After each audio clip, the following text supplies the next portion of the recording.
Yo, what up? It's your girl Pika. I'm calling in from Singapore as always, and guess what? This is episode 16, and I never thought I'd say that. um, Mixed emotions tonight. It's been a quiet day, mostly because I've been sick the last couple of days. I slept most of the day today after we went to the temple. I think I told you about that yesterday. Um, Slept and got up just in time to do a little bit of work and then run off to pick up my daughter from school and come back. And yeah, just kind of quiet, but I like it. Not a lot of news from a lot of people. I know I had some people checking in on a project that we're working on, just to see if everything's going well or not. And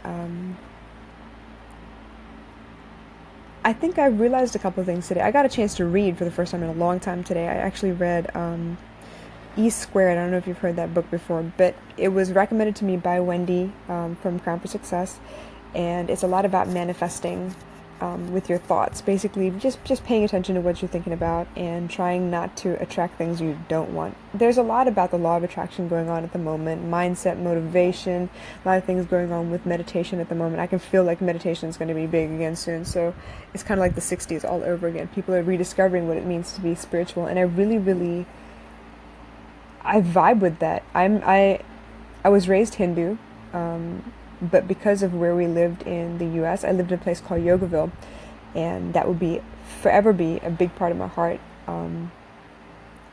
The most peaceful place on earth, as far as I know, because obviously I haven't been to everywhere there is on earth, but it's very peaceful. It's one of the few places where all the religions actually come together and worship together. There's no problem about, I say it like this and they say it like that and we shouldn't, and nothing like that. It's super humble. It's an ashram. I was very lucky and privileged to have grown up in that atmosphere. So because of that, I was always taught to question everything for myself, so I get my own answers. Obviously, most times if you go ask people about their religion or ask people about their beliefs, they'll tell you what they feel and they expect you to agree with them. But in this community, it's like you can have that discussion and you can agree to disagree, and it's okay. And that's the kind of world I want to live in. I want to live in a place where everyone from every walk of life is cool with each other. They're happy with each other's differences. They're not going to push you to change. None of that. If you feel like changing, change. And if you don't, that's cool too. Because I think we need a lot more tolerance in this world. I think we need a lot more acceptance. And obviously that starts with yourself. If you are able to really dig deep and be honest with yourself about who you are and what you believe, then nothing that people say as far as, definitions or labels, they won't really affect you. You will kind of like move past it. It won't be a big deal to you. A lot of times the culture changes to like a more lazy version of itself.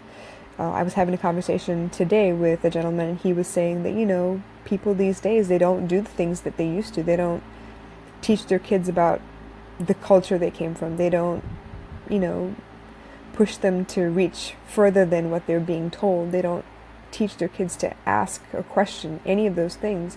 And I feel like, yeah, that's exactly the problem. I feel like people do things because they've been told to. They don't question, they don't ask, they don't look into why. They don't care. It's kind of like the blind leading the blind. And I kind of wish that, for me at least, if I'm going to build a brand, I'm going to build something that I can leave behind, that my daughter will feel comfortable in being who she is because she knows that I fought for the same things, that I wanted the same things for her. I feel like we're too quick to judge. And in the book it was talking about how we come into every situation with our preconceived notions based on what we've lived through before. So if you've lived through someone being invasive of your space, taking things they shouldn't, telling you what to do, abusing you emotionally or physically or whatever, you tend to see the rest of the world with those frightened eyes. You kind of close yourself off to good people. And unfortunately, when you think those things as you worry about them, you kind of bring them into existence too. So, I don't know. Kind of an awakening today, a little bit of a paradigm shift, I guess, if you will. So I feel like things have changed. I walked into the day thinking that, life was a certain way and I was justified in my fears, and la-di-da.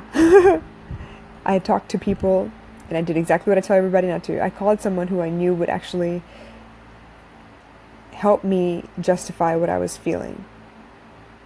And they did, and that was great and all at the time, but as I go through the day and as I, experienced everything with the book, with the temple, with conversations, and I'm telling you, conversations are key to me. They really do open up my eyes. We actually just finished watching a Hallmark movie of all things, and that was also super spiritual, which I didn't expect. But I feel like the fears I had this morning were just not justified at all. I feel like the fears I had this morning, I could have gotten rid of with a simple conversation. I could have just asked, and I would have been able to tell for myself whether it was something that was justified or not. Anyway, very vague, super spiritual. I'm very sorry for that. Either way, I wanted you to know, I think it's safe to try one more time every time. I think it's safe to love again every time. You never know what people are like. You never know what people need from you. You don't know if they're going to use you or not. But why come into the situation expecting them to? Why not come into the situation with your expectation set as, okay, how can I serve? That way you're not disappointed. That way you don't create anything you don't really need. Why not try again? Why not love again? I mean, that's all any relationship is, right? A form of love. How you show the other person that you're listening, how you show the other person that their emotions matter as well. Because all our emotions matter. It's not just me, it's not just you. Everybody's emotions matter. Everything is big to each person. Your cross is your own to bear, right? So I'm saying, what do you think? Are you with me? You think it's worth it to try and love again? You think it's worth it to try again and maybe not come into any situation with preconceived notions, to kind of come in open and be ready for whatever. I don't know. I'd love to know your thoughts. I know it's a really quick one tonight. I really do love talking to you guys. And obviously, literally, I'm talking to myself. But hopefully someone out there is listening. Hopefully someone out there is understanding what I'm saying. Maybe I get to open your eyes a little bit. Maybe I give you a different perspective somehow. Because that's all I'm trying to do. As I grow, I'm hoping you watch that I'm growing as well. As I grow, I hope that I leave some kind of a journal behind for my daughter to look at later. If she's ever lost or confused, I'd love to be that guiding star for her. Alright, you guys, enough of the feels tonight. I will catch y'all tomorrow.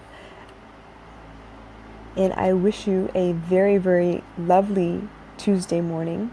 And I will talk to you again soon. Bye.